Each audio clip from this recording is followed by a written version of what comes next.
मिला करते हैं। कुछ याद है लास्ट टाइम टॉपिक क्या था जी? सारसा क्यू लर्निंग TDA तो हम बहुत पहले कर चुके हैं। लास्ट क्लास में क्या टॉपिक था?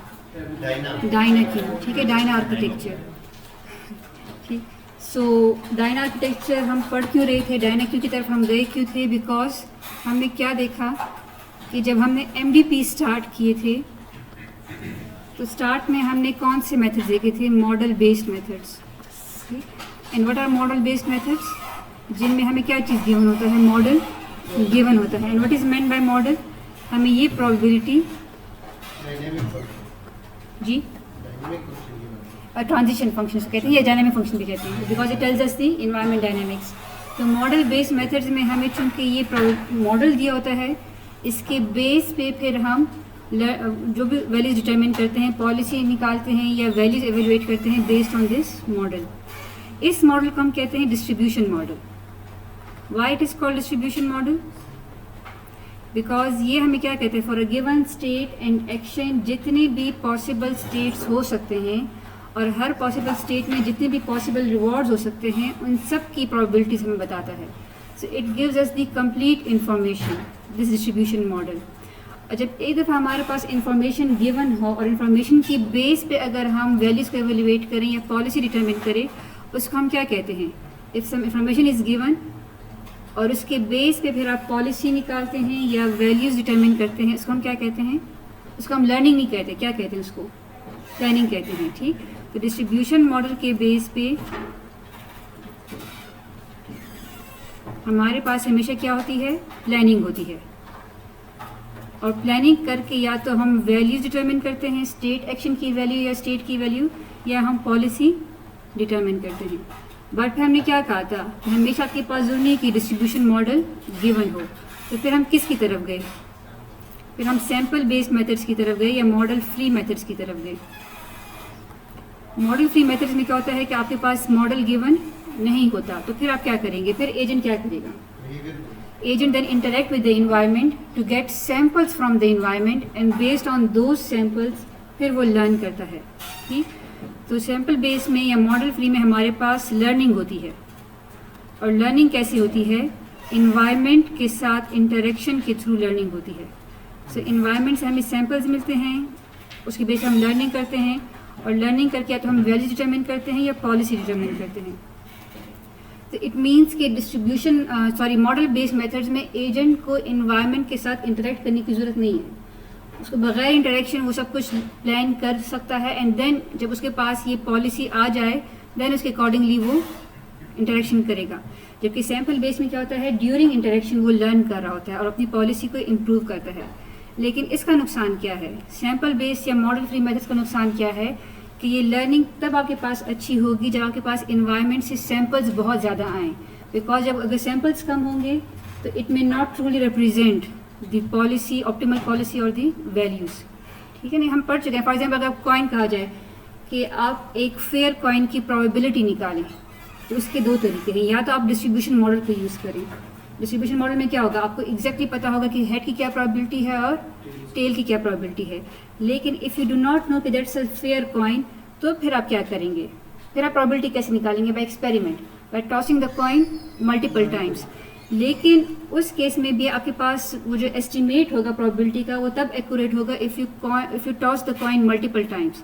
ऐसे नहीं होगा आप दो दफ़ा टॉस करें और दोनों दफ़ा अगर आपके पास हेड और हेड आ जाए तो फिर आप कहेंगे प्रोबेबिलिटी ऑफ हेड तो 1 हो गई है। दैट विल बी इनएक्यूरेट ना। ठीक, इट मीन्स कि सैम्पल बेस्ड मेथड के लिए आपके पास सैम्पल का साइज़ बड़ा होना चाहिए, आपके पास इंटरेक्शन ज़्यादा होनी चाहिए। इट मीन्स कि इस केस में क्या होता है? इस केस में एजेंट को इन्वायरमेंट के साथ बहुत ज़्यादा इंटरेक्शन करनी पड़ेगी, तब जाके एजेंट कुछ अच्छा लर्न करेगा, which will be a wastage of resources as well as time. तो वाई नॉट कुछ हमारे पास कोई ऐसा तरीका हो सकता है कि हम इन दोनों को कंबाइन कर लें। हम सैम्पल बेस्ड मेथड को और जो मॉडल बेस्ड मेथड है दोनों को कंबाइन करें। तो कैसे करेंगे? हमारे पास मॉडल होगा नहीं, लेकिन हम मॉडल को लर्न करेंगे। कैसे लर्न करेंगे? इन्वायरमेंट के थ्रू लर्न करेंगे। तो पहले जी बेटा, yes, so interacting with the environment, first you learn the model, और फिर मॉडल को यूज़ करेंगे फॉर व्हाट? प्लानिंग, और प्लानिंग करके आप वैल्यूज़ को अपडेट कर रहे हैं और पॉलिसी को। लेकिन आप सिर्फ प्लानिंग के थ्रू नहीं करेंगे, बल्कि इन्वायरमेंट से जो आपके पास एक्सपीरियंस आ रहा है, जैसे हम लोग पहले कर रहे थे ना सैम्पल बेस्ड मेथड में, उसको भी आप यूज़ करेंगे टू, ये डायना की बात कर रही हूँ, ठीक। तो इट मीन्स कि अब डायना आर्किटेक्चर में क्या होता है आपके पास, वालेकुम सलाम, प्लानिंग भी होती है और लर्निंग भी होती है, ठीक।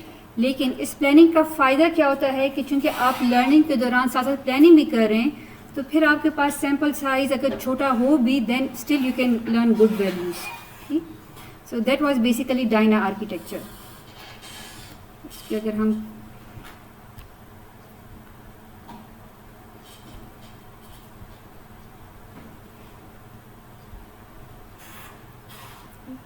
so that is a graphical representation of Dyna architecture. You will have some environment.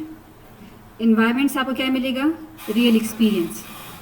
इस रियल एक्सपीरियंस को आप दो पर्पज़ के लिए यूज़ करते हैं, फॉर लर्निंग द मॉडल, ठीक, एंड जैसे हमने सैम्पल बेस्ड मेथड में किया था, हम एक्सपीरियंस को किस लिए यूज़ कर रहे थे, for directly finding out the policy and value function, ठीक। डायरेक्ट आरएल अपडेट किसे कहते हैं, जैसे क्यू लर्निंग हो गया, जैसे सारसा हो गया, वो क्या था, वो सिर्फ और सिर्फ एक्सपीरियंस के बेस पे था। तो इन्वायरमेंट से जो आपके पास एक्सपीरियंस आएगा डायना में, उस एक्सपीरियंस को आप लर्निंग के लिए भी यूज़ करेंगे। Learning what, learning the value function और पॉलिसी, और उस एक्सपीरियंस को आप यूज़ करेंगे for learning the model as well, ठीक। फिर मॉडल को आपने यूज़ करना है टू जनरेट फर्दर एक्सपीरियंस, लेकिन ये जो एक्सपीरियंस होगा ये रियल एक्सपीरियंस नहीं होगा। ये यहाँ पे इस केस में एजेंट इन्वायरमेंट इंटरेक्ट नहीं करेगा। इट्स जस्ट लाइक उसने लास्ट एपिसोड में, इसकी एग्जाम्पल जब हम देखेंगे तो आपको समझ आ जाएगी।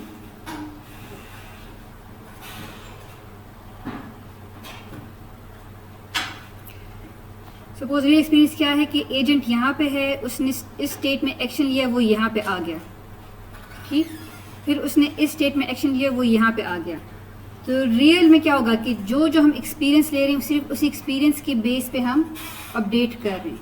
जबकि मॉडल में क्या होगा कि नेक्स्ट एपिसोड में सपोज अगर आप यहाँ से स्टार्ट करते हैं और आप अगर ये वाला एक्शन नहीं भी लेते और आप ये वाला एक्शन लेते हैं, लेकिन ये वाला एक्शन आपके पास मॉडल में सेव हो चुका है, ठीक। तो एक दफ़ा आपके पास ये एक्शन मॉडल में सेव हो चुका है, तो मॉडल को यूज़ करके आप सिमुलेट करेंगे कि as if you are taking this action in this state. हालांकि रियल में आप सेकंड ये वाला एक्शन ले रहे होंगे।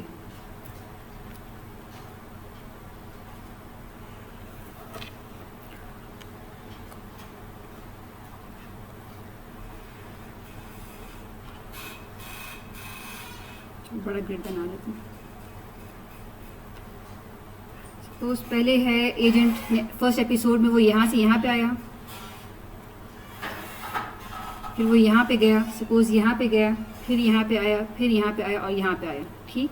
ये real interaction with the environment है जो कि एजेंट कर रहा है, और हर स्टेट एक्शन पे वो उस स्टेट एक्शन की वैल्यू को अपडेट कर रहा है। सपोज सेकंड एपिसोड स्टार्ट होती है और सेकंड एपिसोड में अब जो एजेंट है वो सपोज यहाँ नहीं आता, वो यहाँ पे आता है, ठीक।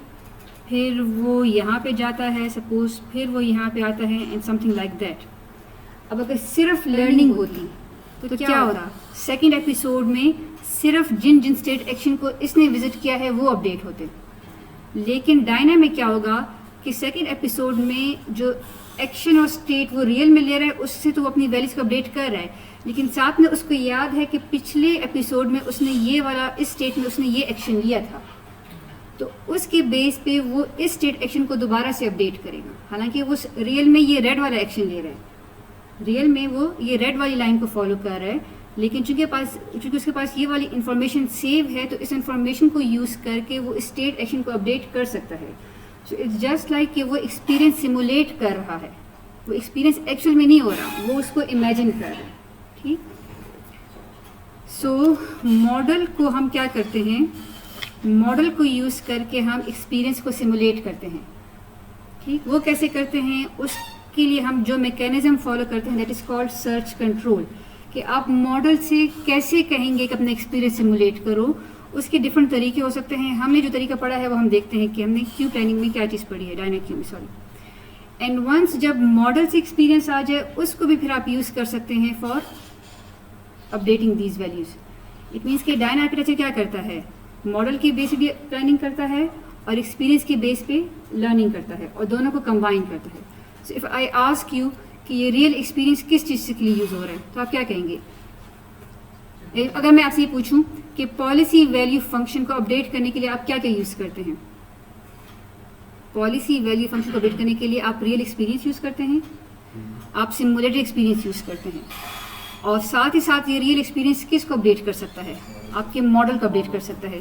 सो रियल एक्सपीरियंस दो चीज़ों के लिए यूज़ होता है, for updating the policy as well as for model learning, जबकि जो मॉडल का एक्सपीरियंस है it is just being use for determining these values. ठीक, so this is called Dyna architecture. अब डायना आर्किटेक्चर में क्या है, ये जो आरएल अपडेट हो रहा है, अगर तो आप इसको किसी भी आरएल एल्गोरिथम के थ्रू कर सकते हैं, आप सारसा के थ्रू भी कर सकते हैं, आप मोंटे कार्लो के थ्रू भी कर सकते हैं, आप क्यू लर्निंग के थ्रू भी कर सकते हैं। तो अगर इस स्टेज पे आप क्यू लर्निंग यूज़ करें और इस स्टेज पे आप क्यू प्लानिंग यूज़ करें, तो तब हम इसको कहेंगे Dyna Q algorithm. Dyna Q बन जाएगा। Dyna architecture is more generalised कि आप लर्निंग और प्लानिंग के लिए कुछ भी यूज़ कर सकते हैं, जबकि डायना क्यू में हो जाए क्या हो जाएगा कि लर्निंग के लिए भी आप क्यू लर्निंग यूज़ कर रहे हैं और प्लानिंग के लिए भी आप क्यू प्लानिंग यूज़ कर रहे हैं। And what is Q planning? तो बता सकते क्यू प्लानिंग क्या चीज़ है? क्यू लर्निंग और क्यू प्लानिंग में क्या फ़र्क है? क्यू लर्निंग में यस क्यू प्लानिंग में सिंपली हम मॉडल से स्टेट एक्शन जनरेट कराते हैं, जबकि क्यू लर्निंग में हम एनवायरनमेंट से स्टेट एक्शन जनरेट कराते हैं। बाकी जो अपडेट की इक्वेशन है वो आपके पास सेम रहेगी। आई होप कि हम इसको सेव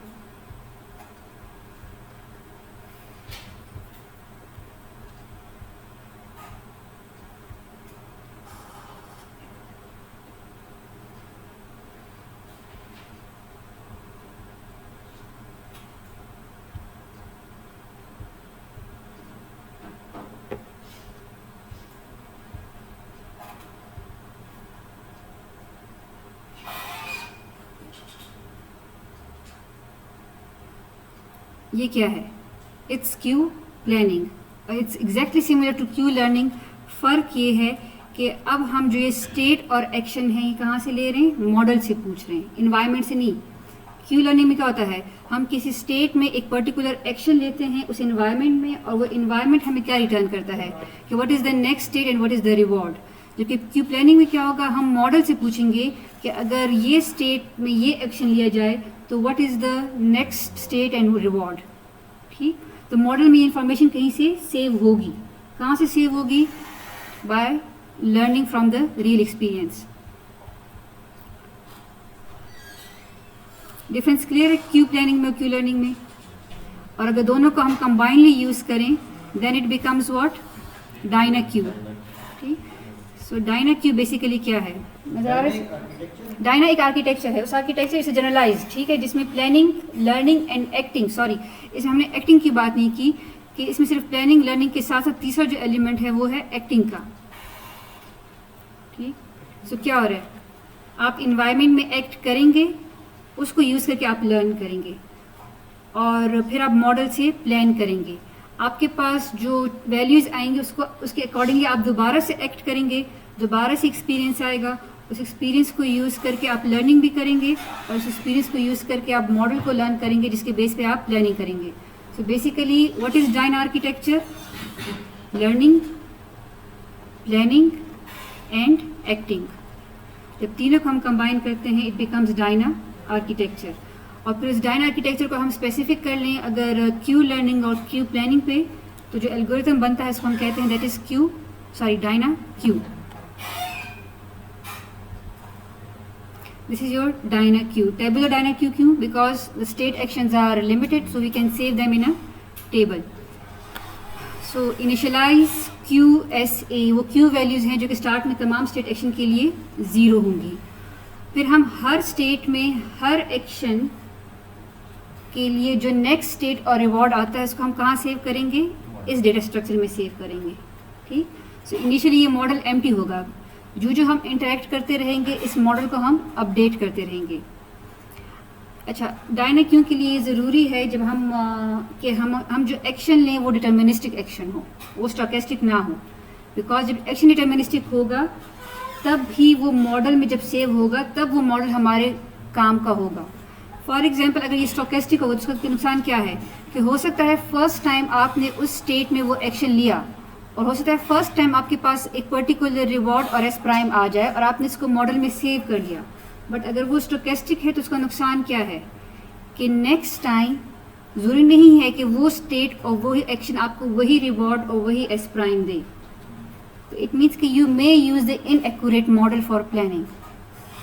ठीक, उसका भी एक हल है, लेकिन फ़िलहाल हम क्या एज्यूम करेंगे कि हमारे पास जो पॉलिसी है वो क्या होगी, डिटर्मिनिस्टिक होगी। अगर आप इन्वायरमेंट जो है, ट्रांजिशन जो है वो डिटर्मिनिस्टिक है कि अगर आप एक एक्शन लेते हैं एक स्टेट में तो आपको हमेशा एक पर्टिकुलर रिवॉर्ड और पर्टिकुलर एस प्राइम ही देगा।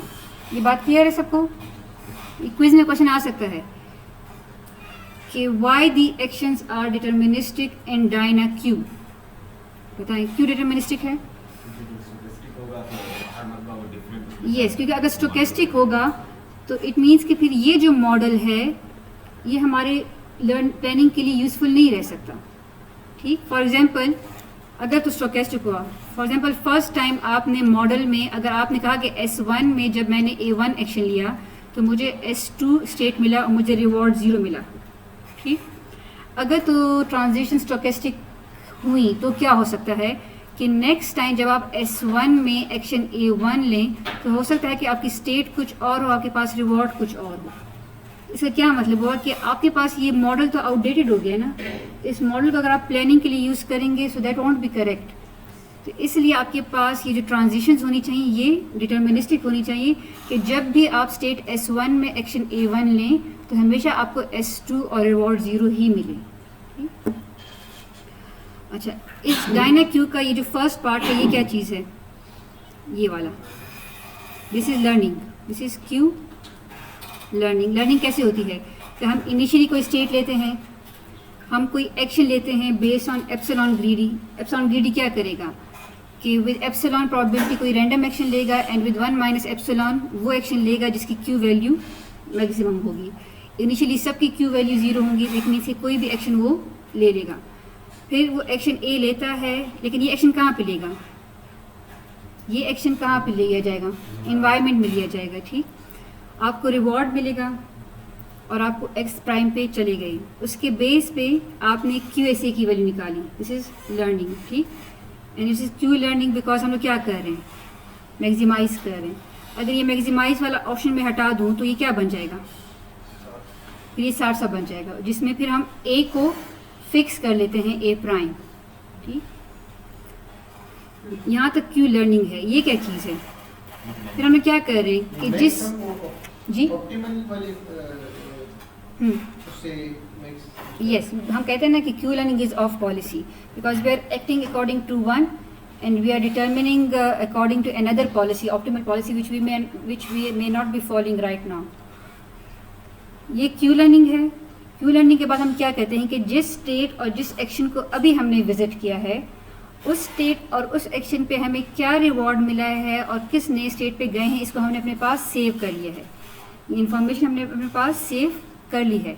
सो बेसिकली ये स्टेप क्या है, दिस इज़ मॉडल लर्निंग। आप मॉडल को लर्न कर रहे हैं, जिस जिस स्टेट एक्शन को आप विजिट कर रहे हैं वहाँ से जो इन्फॉर्मेशन आ रही है वो आप इस मॉडल में सेव कर रहे हैं ताकि इसको आप फिर प्लानिंग के लिए यूज़ करें।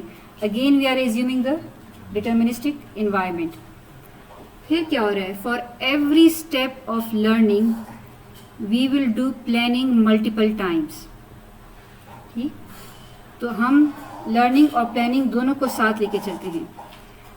प्लानिंग कैसे करेंगे, we will repeat n times. ये n भी डिटरमिन करता है कि आपके पास कॉम्प्लेक्सिटी क्या है। अगर तो n बहुत बड़ा हो जाए तो उसका क्या नुकसान है कि एजेंट स्टेप एक लेता है लेकिन उस एक स्टेप में वो बहुत सोच रहा होता है, बहुत सोच विचार भी कर रहा है, बहुत देर तक खड़ा है उस जगह पे प्लानिंग कर रहा है। So that can also be wastage of time और रिसोर्सेज। लेकिन अगर बहुत कम करें फिर भी उसका नुकसान नहीं है। अगर मैं इसको ज़ीरो कर लूँ कि वो प्लानिंग ना ही करें, बेसिकली क्या चीज़ है, इट्स जस्ट क्यू लर्निंग। ठीक, सो एन को किस तरह रखना है, again it's a hyper parameter, इसको एडजस्ट करना है बेस्ड ऑन जो हमारे पास रिजल्ट्स आते जाएंगे कि क्या आएगा। अच्छा, so for each step of learning we are planning multiple time. लेकिन प्लानिंग हम कैसे कर रहे हैं? हमने उस स्टेट और उस एक्शन को एज्यूम करना है जो कि ऑलरेडी हम ऑब्जर्व कर चुके हैं, यानी जिसकी इंफॉर्मेशन ऑलरेडी हमारे पास मॉडल में पड़ी हो। ठीक, अगर हम ये काम नहीं करेंगे तो इसका नुकसान क्या है? अगर आप कोई भी रैंडम स्टेट या कोई भी रैंडम एक्शन लेंगे, एज्यूम करेंगे, लेंगे नहीं, प्लानिंग हो रही है, अगर आप कोई भी रैंडम स्टेट या रैंडम एक्शन एज्यूम करेंगे, उसका नुकसान क्या है कि हो सकता है कि मॉडल में उसकी इन्फॉर्मेशन ही ना हो। तो आपने वो स्टेट और वो एक्शन एज्यूम करना है जिसमें ऑलरेडी मॉडल में वो चीज़ पड़ी हो। ठीक, तो स्टार्ट में क्या होगा? वी कैन सी ना कि क्यू लर्निंग में क्या होता है, आपके पास हर स्टेट हर एक्शन तो विजिट नहीं होता ना। ये देखिए, जब हम एक एपिसोड पे हम जा भी रहे होते हैं,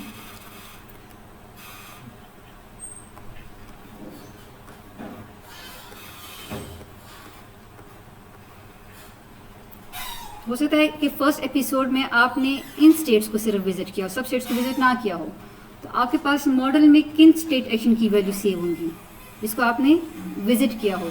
तो आपके पास स्टार्ट में मॉडल इनकम्प्लीट ही होगा, with the passage of time ये मॉडल फिर कंप्लीट होता जाएगा। तो आपने प्लानिंग के दौरान सिर्फ उन स्टेट और एक्शन को एज्यूम करना है जो कि ऑलरेडी विजिट हो चुके हैं। ठीक, और फिर आप मॉडल से पूछेंगे कि अगर ये स्टेट और ये एक्शन है तो अपनी इंफॉर्मेशन के बेस पे बताओ कि what will be the reward and S prime.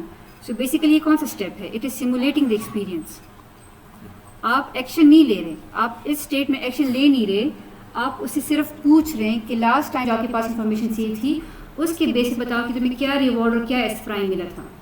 ठीक, so this is simulating experience. और इस सिमुलेटेड एक्सपीरियंस के बेस से फिर आप उस स्टेट और एक्शन को अपडेट कर रहे हैं।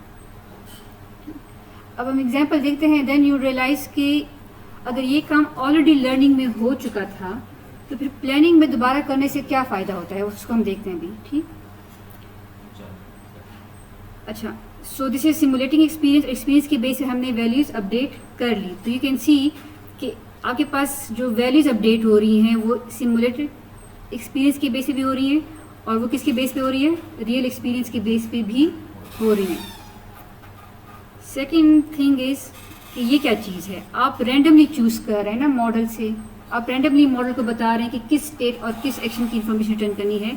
सो ये जो स्टेप है ना, इसको हम कहते हैं सर्च कंट्रोल, कि आपने मॉडल से किस तरह एक्सपीरियंस सिमुलेट करवाना है।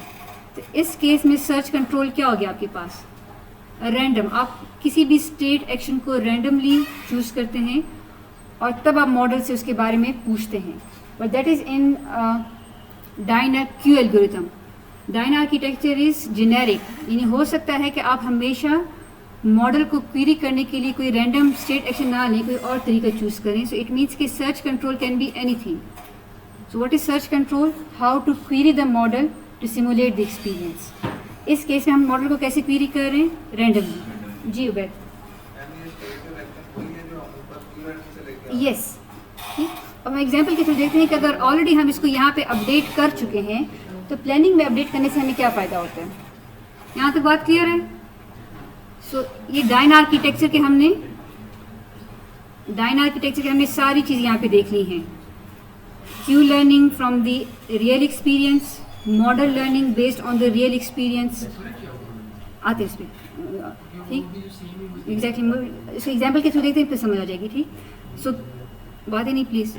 Q learning from the real experience, model learning from the real, sorry Q learning तो हो गया। सो ये बेसिकली आपके पास एक्सपीरियंस है, ये इस एक्सपीरियंस के बेस पे वैल्यूज अपडेट करना है, ये मॉडल को लर्न करना है, ये सर्च कंट्रोल है, और ये सिमुलेटेड एक्सपीरियंस के बेस पे मॉडल को अपडेट करना है। तो जो हम डायना आर्किटेक्चर देख चुके हैं वो सब कुछ इस पर अप्लाई हो रहा है। So let's see a very simple example कि क्यू लर्निंग में जब हम ऑलरेडी एक स्टेट एक्शन की वैल्यू लर्न कर चुके हैं तो फिर दोबारा से मॉडल में उसको अपडेट करने से हमें क्या फ़ायदा पहुंचेगा।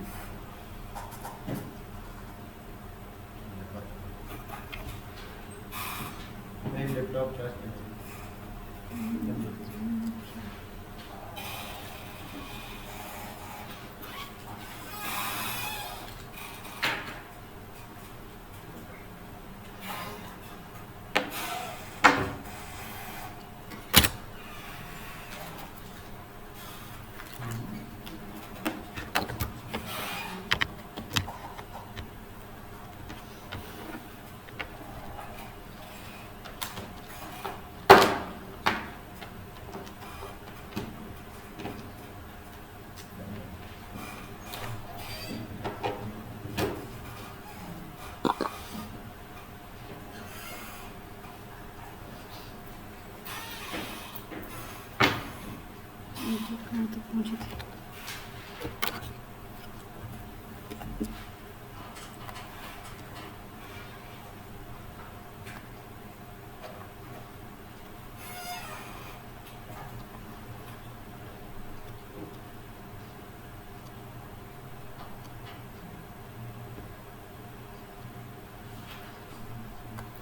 Suppose this is start state and this is the goal state.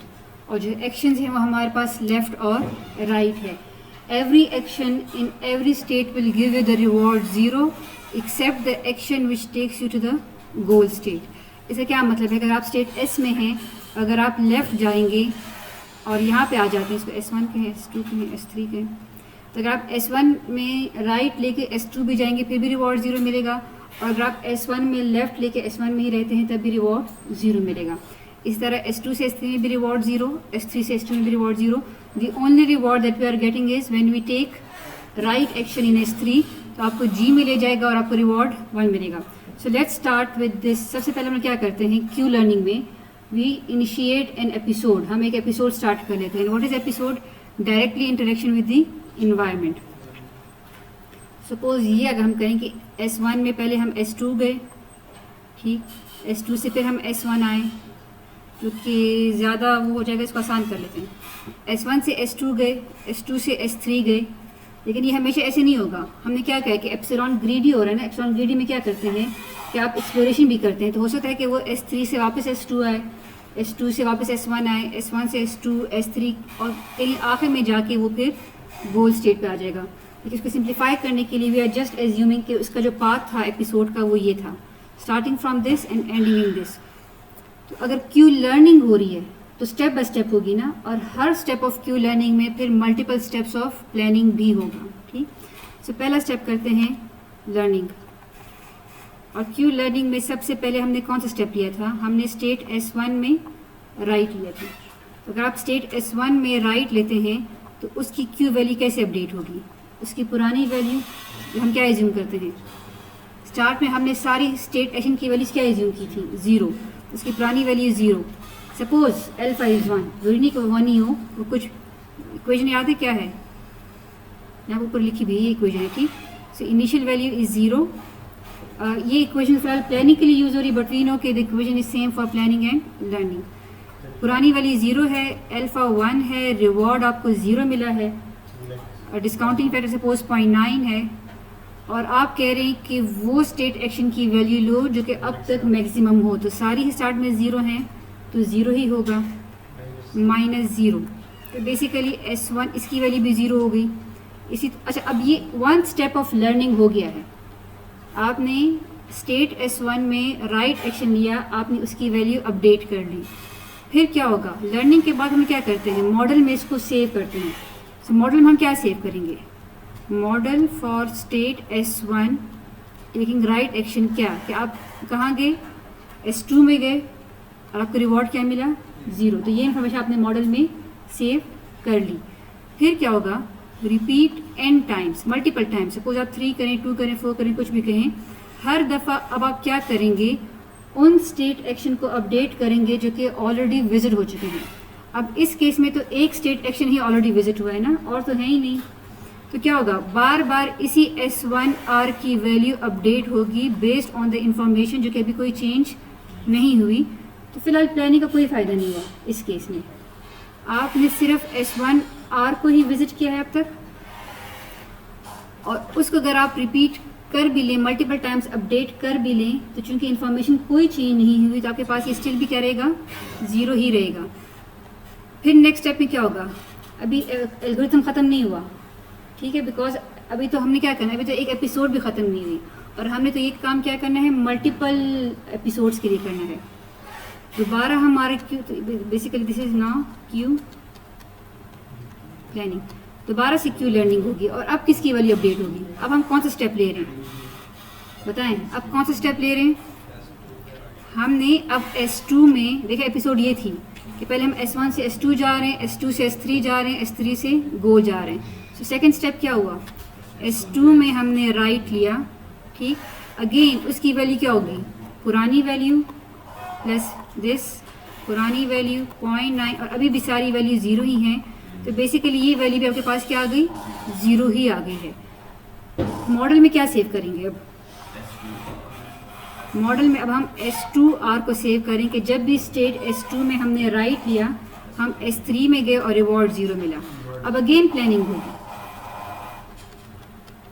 और अब मल्टीपल टाइम्स होंगी, ठीक। अब हो सकता है फर्स्ट टाइम प्लानिंग में मॉडल से हम क्या क्वेरी करें, हम कोई बेसिकली मॉडल आपके पास ऐसे है, एक टेबल की फॉर्म में स्टेट और एक्शन है। S1 में सॉरी स्टेट एक्शन और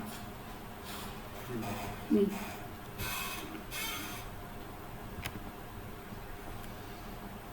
चूँकि डिटर्मिनिस्टिक ही है तो इट मीन्स कि हमारे पास सिर्फ दो इन्फॉर्मेशन होगी। मॉडल में हम क्या सेव कर रहे हैं, for each state action what is the reward and S prime. तो पहले हमारे पास मॉडल में सेव हुआ था कि S1 में जब राइट लिया था तो 0 और S2 पे गए, और अब हमने क्या सेव किया कि S2 में जब राइट लिया तो रिवॉर्ड 0 मिला और S3 पे गए। अब मॉडल में आपके पास ये इन्फॉर्मेशन गिवन है। अब आप क्या करेंगे, इन दोनों में से किसी को भी रैंडमली चूज़ कर लेंगे। रैंडमली चूज़ दो state action which have been previously visited. अगर मैं S1R को भी चूज़ करूँ फिर भी उसकी वैल्यू ज़ीरो ही रहेगी, बिकॉज अभी तक सब कुछ 0 चल रहा है। या अगर मैं S2R भी चूज़ करूँ तब भी उसकी वैल्यू 0 रहेगी। हो सकता है फर्स्ट टाइम S1R चूज़ करूँ, एंड टाइम रिपीट करें ना, एंड हो सकता है सेकेंड टाइम में S2R चूज़ करूँ। देखिए यहाँ पे क्या हो रहा है, आप ये जो SA को अपडेट कर रहे हैं ये आप n टाइम्स अपडेट कर रहे हैं। n इस कोई 5 कुछ भी आप सेट कर, फिर मैंने 5 सेट किया। अब 5 दफ़ा हो सकता है कि आप बार बार, ये भी हो सकता है कि 5 टाइम्स रैंडमली चुन के आप चूज़ करें, तो हो सकता है कि बार बार आप इसी को अपडेट करते जाएं, जिसके चांसेस कम है लेकिन हो सकता है, ठीक। अगर मैं इस n की वैल्यू बड़ी करूं तो फिर उसमें चांसेस हो सकते हैं कि हो सकता है बास टाइम ये अपडेट हो और बास टाइम ये अपडेट हो। लेकिन अगेन आपके पास क्या होगा, अगर आप प्लानिंग कर भी लें तो फिर भी इनकी वैल्यूज़ क्या रहेंगे, अभी भी चेंज नहीं हुई, वो अभी भी 0 होगा और ये अभी भी स्टेट R2 में हमने R लिया है। इसलिए हमें प्लानिंग का कोई फ़ायदा नज़र नहीं आ रहा, जो हम लर्न कर रहे हैं वही प्लानिंग में हो रहा है, कोई नई इन्फॉर्मेशन हमारे पास नहीं आ रही। सो यूजुअली ऐसा होता है कि फर्स्ट एपिसोड में planning doesn't help you much, but second episode में इट कैन हेल्प यू। अच्छा, अब आते हैं थर्ड स्टेप पे। थर्ड स्टेप अगेन क्या होगा, लर्निंग करेंगे। इसको थोड़ा छोटा कर लेते हैं, S1 से S2 पे आए, S2 से S3 पे आ गए ना। अब तो लास्ट स्टेप ही है कि S3 में जब आपने राइट लिया तो अब इसकी वैल्यू क्या होगी, इसकी पुरानी वैल्यू प्लस अल्फा इज़ 1, इसकी पुरानी वैल्यू, सॉरी रिवॉर्ड क्या मिल रहा है, ये रिवॉर्ड होता है। सो रिवॉर्ड इसको 1 मिला 0.9, और अब तक जितनी भी वैल्यूज है उसमें से मैक्सिमम क्या है, वो 0 ही है। तो बेसिकली S3R की वैल्यू आपके पास हो गई है 1, ठीक। तो क्यू लर्निंग में आपके पास यूजुअली वो स्टेट्स अपडेट होते हैं which are near the end of the episode, ठीक। अब क्या करेंगे, मॉडल में क्या सेव होगा बताएं, मॉडल में अब क्या सेव होगा, S3R में आप जब भी जाएंगे आपको रिवॉर्ड 1 मिलेगा और आप गोल पे चले गए। आपने मॉडल में सेव किया कि जब भी आपने स्टेट S3 में राइट लिया आपको रिवॉर्ड 1 मिला और आप गोल गए।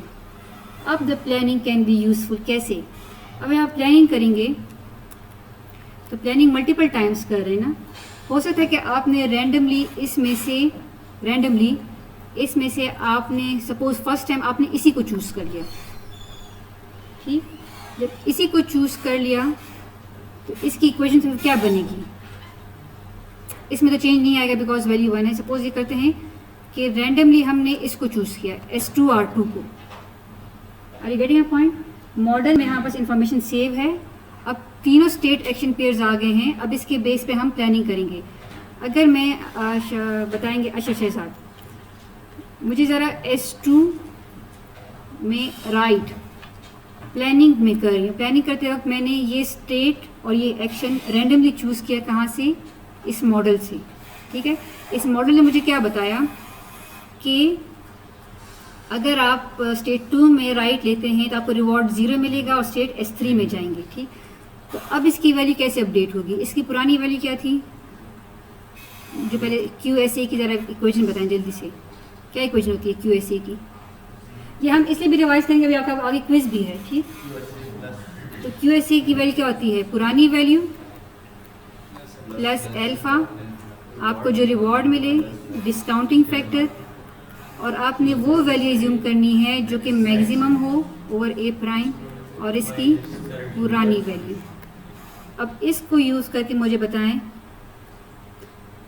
कि QS2R की वैल्यू क्या होगी। इसकी पुरानी वैल्यू है 0, अल्फ़ा इज़ 1, रिवॉर्ड अभी भी क्या है? अब हमें रिवॉर्ड कैसे पता चलेगा? मॉडल से पता चलेगा। मॉडल हमें क्या कहता है कि जब भी आप स्टेट 2 में राइट लेते हैं आपको रिवॉर्ड 0 मिलेगा और आप स्टेट S3 में जाएंगे तो रिवॉर्ड अभी भी 0 है, लेकिन और डिस्काउंटिंग फैक्टर 0.9 है। लेकिन अभी अब क्या बताता है कि नेक्स्ट स्टेट क्या है आपके पास? S प्राइम S3 है, तो आपने S3R की एक्शन वैल्यू में से मैक्सिमम निकालना है विच इज़ 1, ठीक। तो यहाँ पे अब आ जाएगा आपके पास 1 माइनस 0।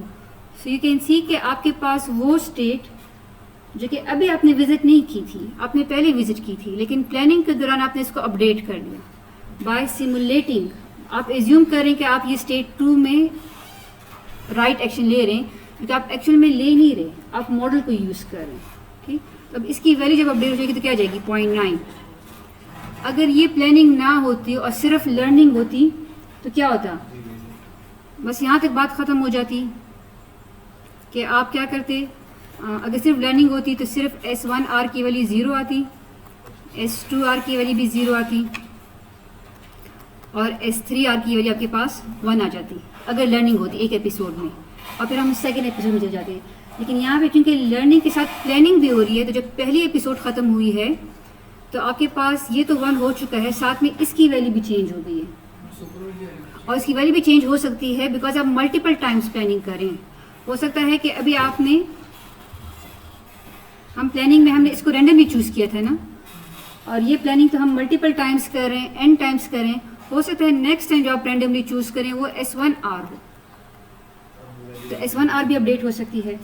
सो इन शॉर्ट कहने का क्या मतलब है कि how does planning and learning help you, कि लर्निंग में आप सिर्फ उन स्टेट एक्शन को अपडेट करते हैं जिनको आप एक्चुअली विजिट करते हैं, जबकि प्लानिंग के दौरान आप उन स्टेट एक्शन को भी अपडेट कर सकते हैं जिनको आपने अभी तो विजिट नहीं किया, but based on your past experience आप उसको अपडेट कर रहे हैं। तो अब क्या होगा? कन्वर्जेंस जल्दी होगी ना, बिकॉज आपके पास वैल्यूज जल्दी आ रही हैं, तो आपके पास अब इंटरेक्शंस भी कम हो जाएंगी बिकॉज आप साथ में प्लान करके लर्न कर रहे हैं। So that's how Diana architecture helps in faster learning, because learning के साथ साथ आप प्लानिंग भी कर रहे हैं। ये बात क्लियर है सबको? सो that was all about Diana architecture जो हमने लास्ट टाइम किया था। क्लियर? अच्छा, एक और चीज़ जो कि देख लेते हैं for the sake of completeness, समझ लें, लेकिन अगर ज़्यादा समझना है तो इट्स ओके। ये जो मॉडल है इसके साथ 2 प्रॉब्लम्स हो सकती हैं। वन इज़ कि अगर तो ये मॉडल इनकम्प्लीट हो, यानी इसके पास सारे स्टेट एक्शन की वैल्यूज़ ना हो, तो प्लानिंग हम कैसे करेंगे? तो उसका इलाज तो डायना क्यू ने कह दिया है कि अगर आपके पास मॉडल इनकम्प्लीट है तो आप सिर्फ उन स्टेट एक्शन को यूज़ करें प्लानिंग के लिए जो कि ऑलरेडी विजिट हो चुके हैं, ठीक, ऑलरेडी विजिट हो चुके हैं, ठीक। लेकिन ये तो डायना क्यू कह रहा है, जरूरी नहीं कि हर डायना आर्किटेक्चर आपको ये कहे। But what if the model is inaccurate? Inaccurate का क्या मतलब है? एक मॉडल इनएक्यूरेट कैसे हो सकता है? मॉडल की इनएक्यूरेसी का मतलब ये है कि आपने सेव किया था अपने पास टेबल में कि जब मैंने S1 में राइट लिया तो मुझे रिवॉर्ड 0 मिला और मैं S2 में गया, but this can be inaccurate. Inaccurate कैसे हो सकता है?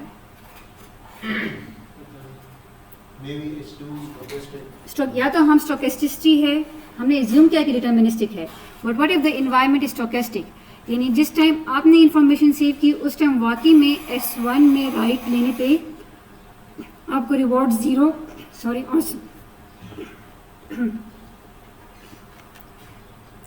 रिवॉर्ड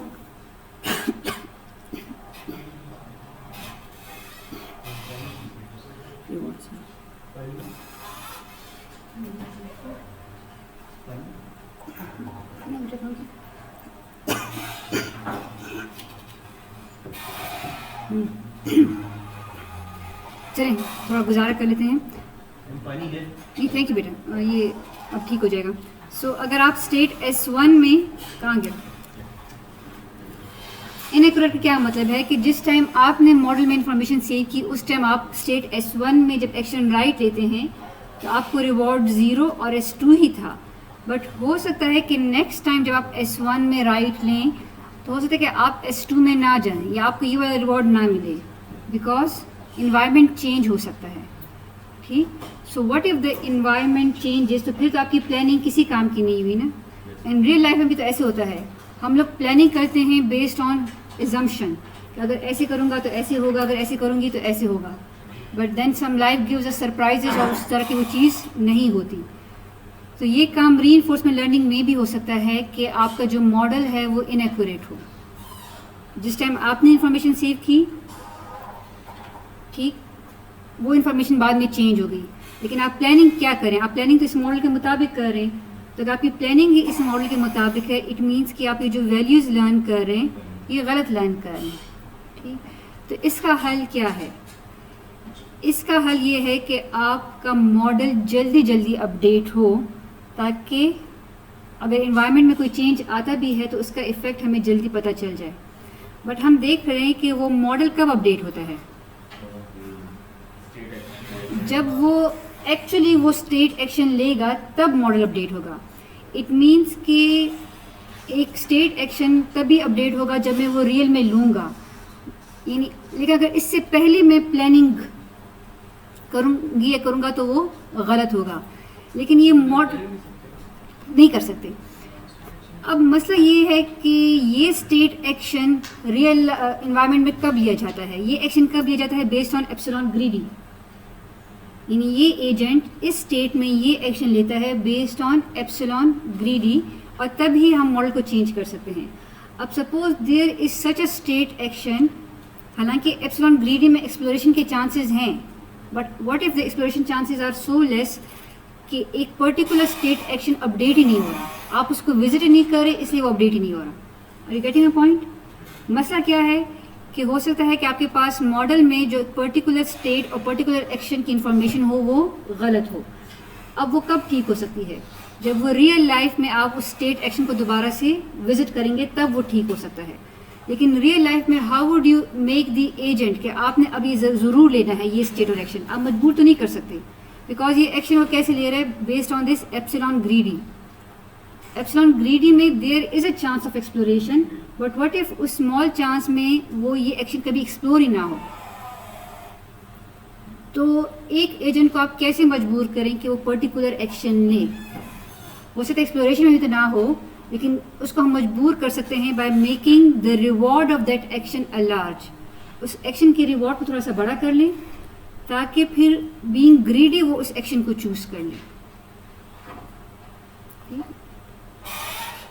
अगेन से सपोज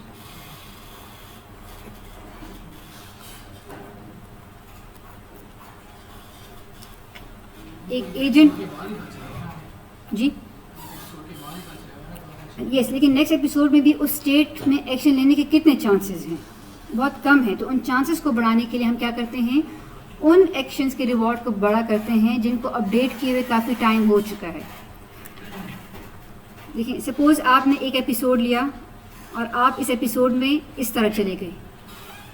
जब आप इस स्टेट में थे उस टाइम आप यहाँ ऊपर जा सकते थे, ठीक, बट व्हाट इफ़, और आपने मॉडल अपने साथ सेव कर लिया कि अगर मैंने पर्टिकुलर स्टेट ST में जब मैंने अप लिया तो मैं ST+1 में गया और मुझे रिवॉर्ड 1 मिला suppose. But what if next episode में due to the environment changing यहाँ पे कोई दीवार आ जाती है, ठीक है, अब यहाँ पे कोई दीवार आ गई, अब क्या है? अब अगर आप इसी मॉडल को यूज़ करेंगे तो आपसे कह रहेगा कि इस स्टेट में आप ऊपर जा सकते हैं और आप इसके मुताबिक प्लानिंग करेंगे, जबकि रियल लाइफ में आप ऊपर नहीं जा सकते। ठीक, अब वो इस मॉडल को कब अपडेट करेगा? जब वो रियल लाइफ में यहाँ पे दोबारा आएगा, दोबारा अप करने की कोशिश करेगा, तब उसको पता चलेगा कि नहीं मैं तो इस स्टेट में नहीं जा सकता। ठीक, बट व्हाट इफ़ कि वो रियल लाइफ में इस स्टेट और इस एक्शन पे बहुत देर बाद आ जाए, लेकिन ना ही आए, तो क्या करेंगे? अब मैंने कैसे एजेंट को, तो पहली बात तो ये कि मुझे बताएं कि किन स्टेट और किन एक्शंस को हमें बार बार अपडेट करने की ज़रूरत है, या बार बार नहीं। फॉर एग्जांपल एक स्टेट एक्शन ऐसे हैं जो कि जल्दी रिविजिट हो रहे हैं, और कुछ स्टेट और एक्शन ऐसे हैं जो कि काफ़ी टाइम बाद अपडेट हो रहे हैं। तो गलती के चांसेस किस में हैं? जो काफ़ी टाइम बाद अपडेट हो रहे हैं। तो फिर आपने उनको अगर अपडेट करना है तो you have to make the agent कि आप थोड़ा जल्दी इसको एक्सप्लोर करें। लेकिन आप एजेंट को कैसे मजबूर करें? या तो आप कहें कि एक्सप्लोरेशन वो बहुत ज़्यादा करे, कि इवन अगर पॉलिसी में उसका ये वाला स्टेट एक्शन नहीं भी है, वो एक्सप्लोरेशन में इसको एक्सप्लोर करें। बट एक्सप्लोरेशन ज़्यादा करने के भी अपने नुकसान हैं। तो फिर हम एजेंट को कैसे मजबूर करें कि नहीं आपने यहाँ पे जाना है? हम रिवॉर्ड को मसनूई तरीके से चेंज कर लेंगे। इट्स जस्ट लाइक आप बच्चे को क्या करते हैं, बाज़ औक़ात बच्चा ज़िद कर रहा होता है एक चीज़ लेने का, और वो चीज़ उसके लिए अच्छी नहीं होती, ठीक? तो हम क्या कहते हैं कि वो हाथ में, हाँ ये मेरे पास टॉफ़ी है, हालांकि वो टॉफ़ी नहीं होती, ताकि वो आपकी तरफ आ जाए, ठीक? तो यहाँ पे भी हम एजेंट को मजबूर करें कि आप जाएं। यहाँ पे हम झूठ बुलवाएंगे ताकि, लेकिन झूठ बोलने का क्या होगा? ज़्यादा से ज़्यादा वो रिवॉर्ड एक्चुअली में उस तरह होगा तो नहीं, लेकिन उसका फ़ायदा ये है कि उसका मॉडल अपडेट हो जाएगा ना, उसका सॉफ्टवेयर अपडेट हो जाएगा, ठीक?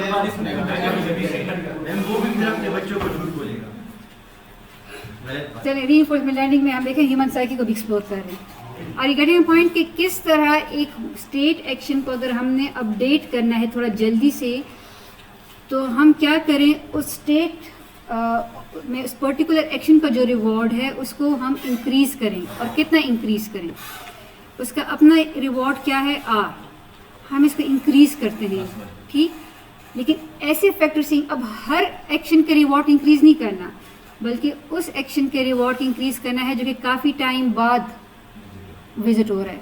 तो then you have to use a parameter tau and kappa, case kappa, और ये टॉ है, ये ग्रीक लेटर्स ही मेरे ख्याल से। टॉ पहले टॉर्क में देख चुके हैं, फिजिक्स में था ना ये था ना टॉर्क में, टॉर्क को रिप्रेजेंट करने के लिए। फिर जी कैपा कभी नहीं देखा, यस मैंने भी नहीं देखा।